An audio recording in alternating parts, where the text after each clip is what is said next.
Welcome to Alok Kumar G Vaidya YouTube channel. ಇವತ್ತಿನ recipe ಹಸಿ ತಗಣಿಕಾಳಿಂದ ವಡೆ ಮಾಡುವುದು. ಈ ಹಸಿ ತಗಣಿಕಾಳಿನ ಫಸ್ಟ್ ಬಿಡಿಸ್ಕೋಬೇಕು. ಆಮೇಲೆ ಬೋಸಿಗೆ ಹಾಕ್ಕೊಂಡು ಅದ್ರ ತುಂಬ ನೀರು ತುಂಬ್ಕೋಬೇಕು. ಯಾಕಂದರೆ ಅದರಲ್ಲಿ ಹುಳ ಏನಾದರೂ ಇದ್ದರೆ ಮೇಲೆ ತೇಲುತ್ತೆ. ಆಮೇಲೆ ಒಂದೆರಡು ಬಾರಿ ಇಸ್ಕಿ ತೊಳಿಬೇಕು. ಈಗ ಮಸಾಲ ಐಟಮ್ ರೆಡಿ ಮಾಡ್ಕೊಳ್ಳೋಣ. ಈಗ ಒಂದು ಶುಂಠಿ ಒಂದು ಪೀಸ್ ತೊಗೊಂಡು ಚೆನ್ನಾಗಿ ತೊಳ್ಕೊಂಡು ಗ್ರೈಂಡರ್ಗೆ ಹಾಕ್ಕೊಂಡೆ. ಆಮೇಲೆ ಒಂದೆರಡು ಬೆಳ್ಳುಳ್ಳಿನ ಬಿಡಿಸ್ಕೊಂಡು ಹಾಕ್ಕೊಂಡೆ. ಆಮೇಲೆ ನಮ್ಮ ಮನೇಲಿ ಖಾರ ಜಾಸ್ತಿ ತಿನ್ನೋದ್ರಿಂದ ಒಣಮೆಣ್ಸಿಕಾಯಿ ಜಾಸ್ತಿ ಹಾಕೋತಿದ್ದೀನಿ. ನೀವು ಬೇಕಂದರೆ ಸ್ವಲ್ಪ ಕಮ್ಮಿ ಹಾಕ್ಬೋದು. ಅಂದರೆ 6-7 ಒಣಮೆಣ್ಸಿಕಾಯಿ ಹಾಕ್ಕೊಳ್ಳಿ. ಒಂದೆರಡು ಚಕ್ಕೆ ಹಾಕೋತಿದ್ದೀನಿ ಗ್ರೈಂಡರ್ಗೆ, ಒಂದೆರಡು ಲವಂಗ, ಆಮೇಲೆ ರುಚಿಗೆ ತಕ್ಕಷ್ಟು ಉಪ್ಪು ಹಾಕೋತಿದ್ದೀನಿ.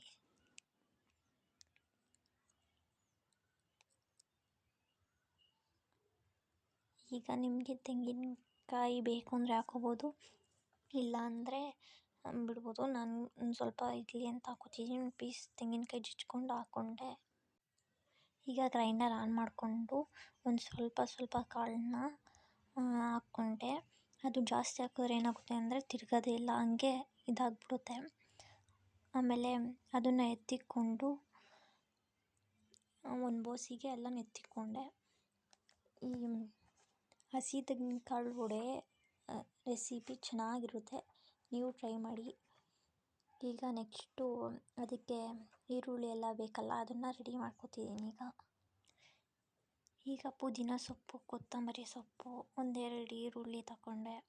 ಆಮೇಲೆ 4-5 ಮೆಣಸಿಕಾಯಿ, ಹಸಿಮೆಣ್ಸಿಕಾಯಿ, 2-3 ಕಡ್ಡಿ ಕರಿಬೇವು ತಗೊಂಡೆ. ಅದೆಲ್ಲನೂ ಕಟ್ ಮಾಡಿಕೊಂಡು ಈಗ ಈರುಳ್ಳಿ, ಕರಿಬೇವು, ಕೊತ್ತಂಬರಿ, ಮೆಣಸಿಕಾಯಿ, ಪುದೀನ ಎಲ್ಲವನ್ನು ಕಟ್ ಮಾಡಿಕೊಂಡು ಒಂದು ಕಡೆ ಇಟ್ಕೊಂಡಿದ್ದೀನಿ. ಈಗ ಅದೆಲ್ಲ ಸುರ್ಕೊಂಡು ಚೆನ್ನಾಗಿ ಹಿಟ್ಟೊಳಗೆ ಹಾಕ್ಕೊಂಡು ಚೆನ್ನಾಗಿ ಮಿಕ್ಸ್ ಮಾಡ್ಕೋಬೇಕು. ಅದು ಎಷ್ಟು ಚೆನ್ನಾಗಿ ಮಿಕ್ಸ್ ಮಾಡ್ಕೋತೀವೋ ಅಷ್ಟು ಚೆನ್ನಾಗಿ ಬರುತ್ತೆ. ಆಮೇಲೆ ಈರುಳ್ಳಿ ದಪ್ಪ ಕುಯ್ಬಾರ್ದು, ಸಣ್ಣ ಕುಯ್ಕೋಬೇಕು. ಮೆಣಸಿಕಾಯಿನೂ ಅಷ್ಟೇ ಬಾಯಿಗೆ ಸಿಗೋ ಕುಯ್ಕೋಬಾರ್ದು, ಸಣ್ಣ ಕುಯ್ಕೊಂಡು ಒಳಗೆ ಹಾಕ್ಕೋಬೇಕು. ಆಮೇಲೆ ನಿಮಗೆ ಮೆಣಸಿಕಾಯಿನ ಬೀಜ ಬೇಕು ಅಂದರೆ ಹಾಕ್ಕೊಳ್ಳಿ. ಅದು ನಾನು ಹಾಕೋತಿದ್ದೀನಿ ಯಾಕಂದರೆ ಅದು ಟೇಸ್ಟ್ ಚೆನ್ನಾಗಿ ಬರುತ್ತೆ ಅಂತ ಹಾಕೋತಿದ್ದೀನಿ. ಅದು ಹಾಕ್ಕೊಂಡ್ಮೇಲೆ ಒಂದು ಪ್ಲೇಟ್ ಮುಚ್ತಿದ್ದೀನಿ. ಈಗ ಮುಚ್ಚಿಬಿಟ್ಟು ಈಗ ಒಂದು ಬಾಣಲಿ ತಗೊಂಡು ಅದಕ್ಕೆ ಎಣ್ಣೆ ಹಾಕೋತಿದ್ದೀನಿ.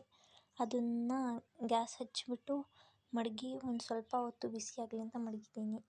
ಬಿಸಿ ಆದಮೇಲೆ ಒಂದು ಲೋಟ ತಗೊಳ್ಳಿ. ಇದೊಂದು ಮಿಸ್ ಆಗಿದೆ. ಲೋಟ ತಗೊಂಡು ಅದ್ರ ಮೇಲೆ ತಟ್ಕೊಂಡು ಈ ಥರ ಆ ಪ್ಲೇಟ್ ಮೇಲೆ ಮಡಿಕೊಳ್ಳಿ. ಆಮೇಲೆ ಎಣ್ಣೆ ಕಾಯ್ದ ಮೇಲೆ ಎಣ್ಣೆಗೆ ಒಂದೊಂದಾಗಿ ಬಿಡಿ. ಅದು ಉದುರೋದಿಲ್ಲ, ಚೆನ್ನಾಗಿ ಬರುತ್ತೆ. ನೀವು ಕಾಳು ಚೆನ್ನಾಗಿ ಆಡಿಸ್ಕೊಂಡಿದ್ರೆ ಚೆನ್ನಾಗಿ ಬರುತ್ತೆ. ಈ ರೀತಿ ಮಡಗಿ ಆಮೇಲೆ ಅದು ಒಂದು ಸೈಡ್ ಕಲರ್ ಬಂದಮೇಲೆ ಇನ್ನೊಂದು ಸೈಡ್ ಬೇಯಲಿ ಅಂತ ಇನ್ನೊಂದು ಸೈಡ್ ತಿರುವಾಕಿ ಒಂದು ಜಾರ್ಲಿ ತಗೊಂಡು ಆಮೇಲೆ ಅದು 2 ಸೈಡು ಬೆಂದಮೇಲೆ ಎತ್ಕೊಂಡು ಈ ಥರ ಮಡಿಕೊಳ್ಳಿ. ಈಗ ನೋಡಿ, ಗರಿ ಹಸಿ ಕಾಳಿನ ವಡೆ ಟೇಸ್ಟ್ ಮಾಡಿ ನೋಡಿ ನೀವೊಮ್ಮೆ, ಚೆನ್ನಾಗಿರುತ್ತದೆ. ಲೈಕ್ ಮಾಡಿ, ಸಬ್ಸ್ಕ್ರೈಬ್ ಮಾಡಿ. ಈಗ ಗರಿಯಾದ ಹಸಿ ತಗಣಿಕಾಳಿನ ವಡೆ ರೆಡಿಯಾಗಿದೆ.